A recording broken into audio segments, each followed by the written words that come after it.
Cristin Brown breaks silence about contact with Meri and Robyn.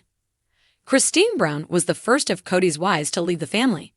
Since then, she's maintained close contact with Janelle Brown. But how much interaction does she have with her other sister wives co-stars?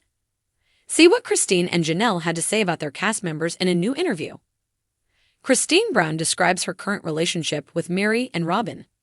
Despite starring on the same reality show, Cristin admits she doesn't have any kind of relationship with Meri or Robyn Brown these days. Her children are free to visit with the other wives as they wish, but Cristin has ended that chapter of her life. "I haven't talked to Meri or Robyn for years, and it's funny," Cristin told the host of the Rogue Energy podcast. "We'll just keep it like that. I don't need to develop a relationship with them." She of course invited Janelle Brown to her wedding, as well as her children and Meri's child Leon. However, Cristin admitted it would have felt so awkward to ask Robyn or Meri to attend.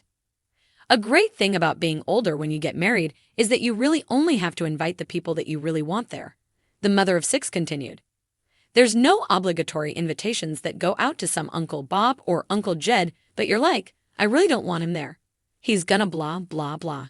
He always does this blah, blah, blah. We didn't have to." Janelle yearns to be free from Cody and Robyn too. As for Janelle, she doesn't have much interest in being friends with the cast members aside from Cristin. However, the ongoing Coyote Pass situation makes it necessary for them to keep in contact. As soon as everyone hammers out an agreement, Janelle admits she'll probably cut contact too. "I've had some interactions with Meri, and I think she's been really happy," Janelle shared in the podcast interview. "She's been living her own life. Do you know what I mean? So we've been working cohesively to sort of get this property situation settled, which has been nice. I've not had any interaction with Robyn. I haven't sought her out. I don't really overlap her in any part of my life. It's not part of the family requirement," Janelle continued. "There's not a whole lot of reason to have relationships with these people. We're so different. I still have a great relationship with Meri's child. I really do hope someday that there will be some reconciliation between our little pod. You know what I mean? And Robyn's kids, but I don't know." Cristin Brown had always been known for her warmth and candor. Since leaving her plural marriage with Cody Brown, she built a life filled with joy, freedom, and authenticity, a stark contrast to the years of struggle she endured. But as she sat in the cozy living room of her Utah home, sipping on a cup of herbal tea, she knew that today's conversation would be different. This wasn't about her love story with David Woolley or her growing bond with her children. It was about Meri and Robyn. She took a deep breath before addressing the interviewer seated across from her. The cameras rolled, and her face reflected a mixture of resolve and vulnerability. "I've been quiet about this for a long time," Cristin began, her voice steady. "But I think it's time to share my truth. People have been asking if I've had any contact with Meri and Robyn since I left. The short answer is yes, but it's complicated."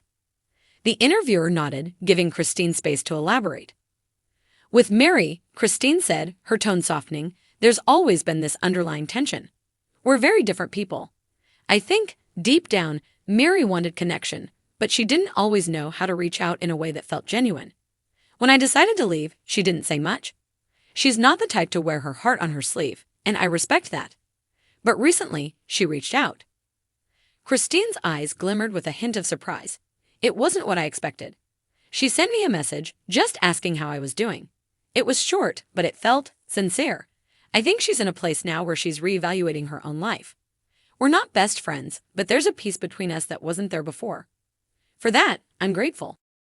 The interviewer leaned forward. "And Robyn?" Cristin's expression shifted.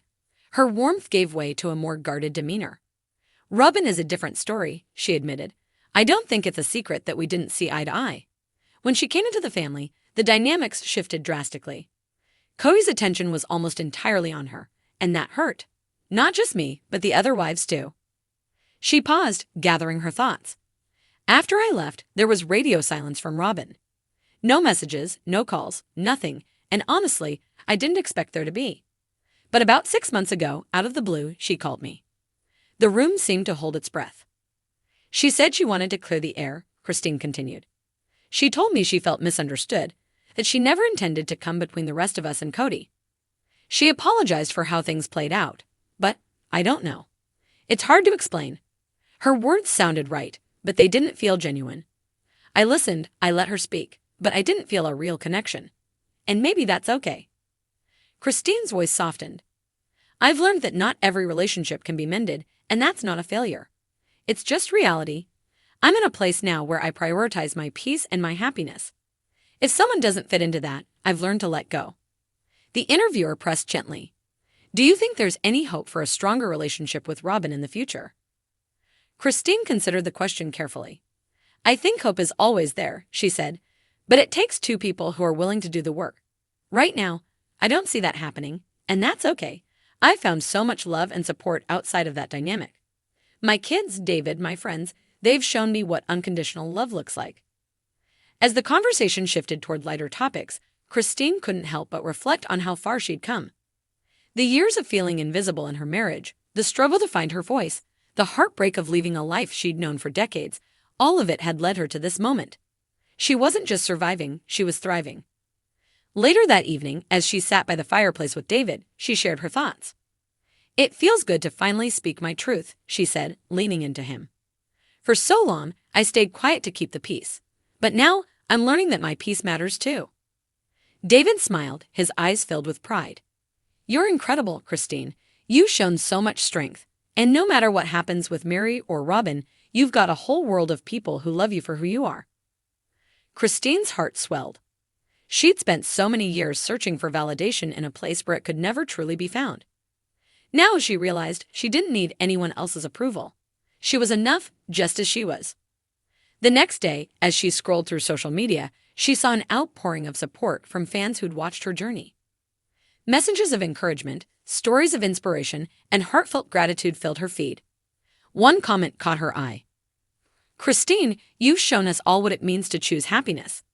Thank you for sharing your story.